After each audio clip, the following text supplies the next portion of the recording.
In December, boats and men arrived in the St. Louis area from the east, completing the preliminary part of one of America's most famous journeys.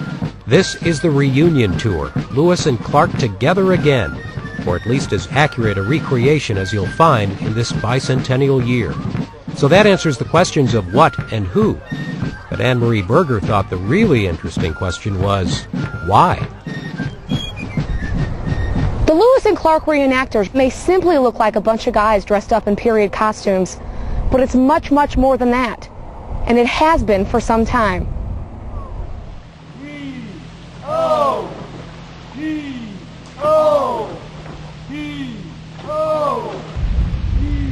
Well, I'm here for the children. We've talked to personally 5,000 children plus since Yankton to here. And if you can see them light up and become interested in history, that's why I'm here. Back in 1998, our cameras caught up with a few members of the Discovery Expedition on the maiden voyage of their newly constructed red pirogue, an exact replica of the one Lewis and Clark used. But in the beginning, this crew and their boats weren't assembled for the purpose of educating the public about Lewis and Clark. Glenn Bishop, a lifelong resident of St. Charles, originally established this group as a way of promoting his hometown during their Lewis and Clark celebrations. Bishop decided St. Charles needed a replica of the keelboat Lewis and Clark used during their expedition. He constructed a full-scale reproduction of the boat.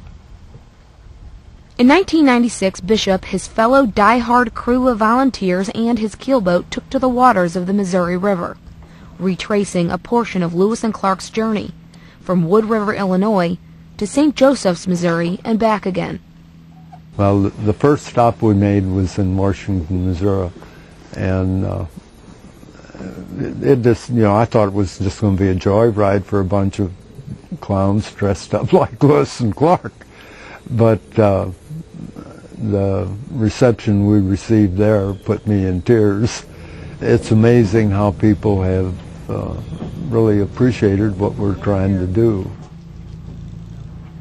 In January 31st, 1997, he had it stored in a warehouse. The warehouse caught fire, and we lost the keelboat in 15 minutes. 14 years worth of work. When the press went to Glenn and said, how do you really feel about this tragedy? Glenn said, well, I cried a little bit. He said, but I wasn't completely satisfied with that boat. I'll build another. And that's when all of us started coming out to work with Glenn and do this. And eventually learned that his vision was, I'd like to do the whole trip. To make that happen, Bishop and his crew completed the reconstruction of Lewis and Clark's red and white pirogues in 1998 and rebuilt the keelboat that was lost in the fire.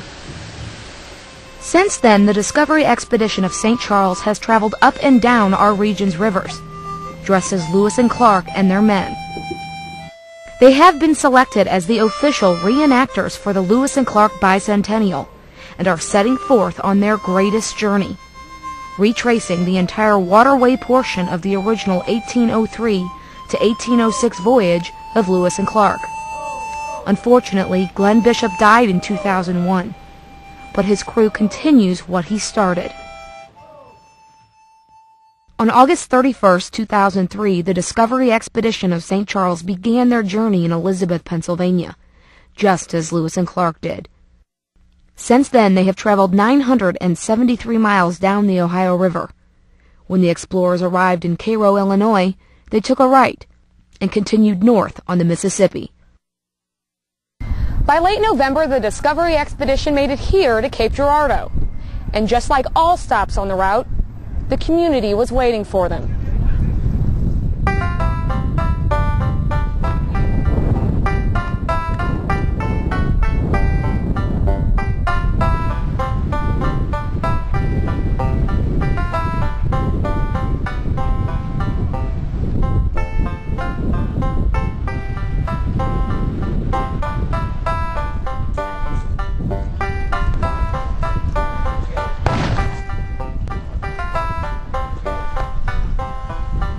Sandra Gotch eagerly awaits the arrival of the expedition. Her husband Walter is a member of the crew, and except for a few days in September, She hasn't seen him since this journey began in August. And originally he was going to do 3 weeks on and 3 weeks off, but he came home and was only home a few days. And he said, "Do you really mind if I go back?" I said, "No."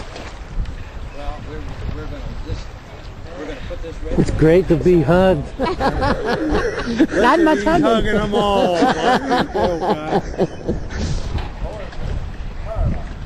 Well, I feel highly blessed that this, to be able to do this historical reenactment, and especially with these group of guys out of St. Charles. They really know what they're doing. Left. Left. Left.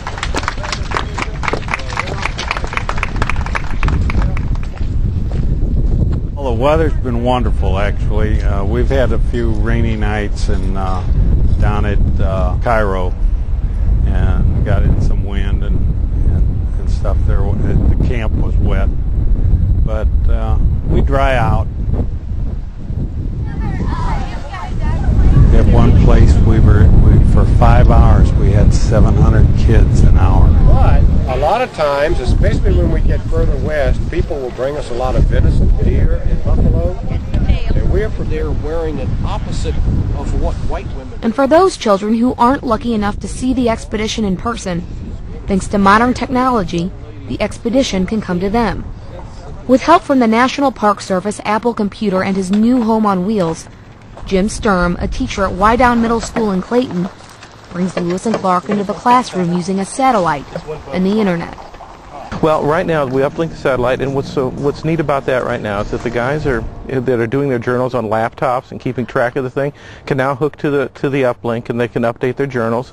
I'll be sending up video and pictures this afternoon to the website, and on Thursdays we go live back to classrooms all across the country. We just picked a time on 11:30 Central Time, and we do a Live with Lewis, a 20-minute broadcast that recaps the week and goes to the journals and says what Lewis did and then what this Corps of Discovery's done. And kids email us questions during that live broadcast. We're going to talk a little bit today about what happened 200 years ago, and then we'll be taking a look at our last week on the river since we saw you last. So do they compare the journals from Lewis and Clark's journals to the crew of today's journals and see how they compare? See how they compare, see what places are still the same and how things have changed, and it's kind of interesting, you know, if you look at some of the Lewis and Clark journals, you see some of the problems they had with crew members and those kind of things, of guys being away from home, and those kind of things crop up even now. It's kind of an interesting thing.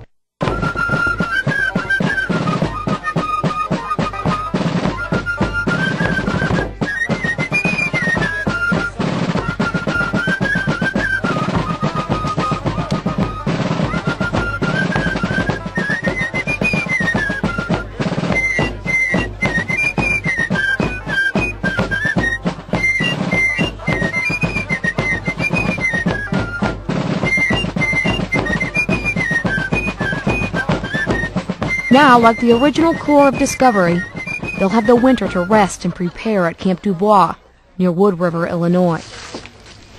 These guys strive for historical accuracy down to minute details, including the length of their beards. But there are important differences. The average age on this trip is in the mid-60s. That's 40 years older than the original Corps. Today's replica boats have engines, and of course, this time they know exactly where they're going.